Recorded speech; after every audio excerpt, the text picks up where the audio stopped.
നമ്മുടെ ജീവിതം പലരോടും കടപ്പെട്ടിരിക്കുന്നുവെന്ന് നമ്മളിൽ എത്ര പേർ തിരിച്ചറിയുന്നുണ്ട്. നമ്മൾ കഴിക്കുന്ന ആഹാരം, നമ്മൾ ധരിക്കുന്ന വസ്ത്രം, നമ്മുടെ ഉപയോഗത്തിലിരിക്കുന്ന എല്ലാ വസ്തുക്കളും ഒക്കെ നമ്മൾ സ്വയം ഉണ്ടാക്കിയതെന്നോ? പണം കയ്യിലിരുന്ന് വിചാരിച്ച് നമുക്ക് ടെലിവിഷൻ മേടിക്കാൻ പറ്റുമോ? അതുണ്ടാക്കിയതാരാ? അതിൻ്റെ പിന്നിൽ പ്രവർത്തിച്ചതാരാ?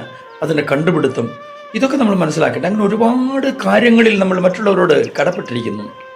എന്നാൽ ഇവരെല്ലാം കണ്ടില്ല ആ ദിവസം പോയി നന്ദി പറയാൻ ഒക്കുമോ? നമ്മുടെ ടെലിവിഷൻ മേടിച്ച കടയിൽ ചെന്നിട്ട് താങ്ക് യു പറയാൻ ഒക്കുമോ? ഒക്കത്തില്ല. പക്ഷേ എങ്കിലും കടപ്പാടുകൾ വെളിപ്പെടുത്തേണ്ടവരോട് നമ്മുടെ കടപ്പാടുകൾ വെളിപ്പെടുത്തണം. നമ്മൾ വിചാരിക്കാത്ത നിലയിലുള്ള ദൈവിക വിടുതലുകളൊക്കെയാണ് നമുക്ക് ലഭിച്ചിട്ടുള്ളത്. ഒരു വാക്യം ഞാൻ വായിക്കാം. രാജാക്കന്മാരുടെ 2-ാം പുസ്തകം 5-ാം അധ്യായം 1-ാം വാക്യം ഇങ്ങനെയാണ്: അവൾ തൻ്റെ യജമാനത്തിയോട്, യജമാനൻ ശമര്യയിലെ പ്രവാചകന്റെ അടുക്കൽ ഒന്ന് ചെന്നെങ്കിൽ അവൻ അവൻ്റെ കുഷ്ഠരോഗം മാറ്റിക്കൊടുക്കുമായിരുന്നു എന്ന് പറഞ്ഞു. അരാം സൈന്യാധിപനായ നയമാൻ പരാക്രമശാലിയാണ്, പക്ഷെ കുഷ്ഠരോഗിയാണ്. ഈ കുഷ്ഠരോഗമുള്ളപ്പോഴും പരാക്രമശാലിയാണ്, സൈന്യാധിപനാണ്. ഒരു യുദ്ധത്തിൽ ജയിച്ച് അവിടുന്ന് അനേകരെ അടിമകളായി പിടിച്ചുകൊണ്ടുവന്നു. അതിലൊരു പെൺകുട്ടിയാണ് ഇയാളുടെ വീട്ടിലിരിക്കുന്നത്. ആ പെൺകുട്ടി ഒരിക്കൽ ബോധ്യപ്പെട്ടു, എൻ്റെ യജമാനന് കുഷ്ഠമുണ്ട്. എന്നാൽ അതിനൊരു പരിഹാരം അവളുടെ പക്കലുണ്ട്. അവൾ എന്ത് ചെയ്തു? അവൾ പറഞ്ഞു, ശമര്യയിൽ ഒരു പ്രവാചകനുണ്ട്, എനിക്ക് ആ പ്രവാചകനെ അറിയാം.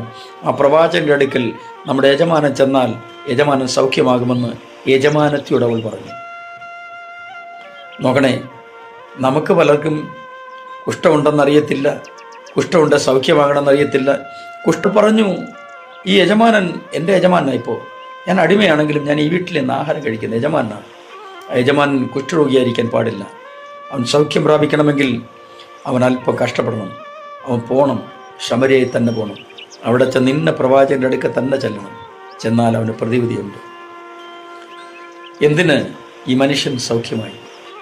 നിങ്ങളോട് ഞാൻ പറയാം, നമുക്ക് രക്ഷ തന്ന കർത്താവിനോട് ഈ ലോകത്തിൽ എന്തിനേക്കാളുപരി നമ്മൾ കടപ്പെട്ടിരിക്കുന്നു. ഒരു ദിവസം ഒരു പ്രാവശ്യമെങ്കിലും കർത്താവെ എന്നെ രക്ഷിച്ചതിനായി സ്തോത്രമെന്ന് പറയുവാൻ നമ്മൾ ബാധ്യസ്ഥരാണ്. ലോകത്തിൽ നമ്മളായിരുന്നപ്പോൾ വിശുദ്ധ വേദപുസ്തകം പറയുന്ന ഒരു കണ്ണിനും ദൈവതാന്തര സ്ഥാനത്ത് നമ്മളായിരുന്നു. അവിടെ നമ്മെ വിടുവിച്ചു. സന്തോഷകരമായ ക്രിസ്ത്യ ജീവിതം നയിക്കണമെങ്കിൽ നമ്മൾ വിചാരിച്ച പോലും നടക്കത്തില്ല. പ്രിയരെ, നമുക്ക് കർത്താവിനോട് ചേർന്ന് നടക്കാം. ഞാൻ നിങ്ങൾക്ക് പ്രാർത്ഥിക്കുന്നു. സ്വർഗീയ പിതാവേ, എല്ലാ പ്രിയമക്കൾക്കാട്ടും സ്തോത്രം. അടിയങ്ങളെ സഹായിക്കണമേ, യേശു ക്രിസ്തുവിൻ്റെ പുനർനാമത്തിൽ തന്നെ. ആമേൻ. Have a nice time. Thank you for watching.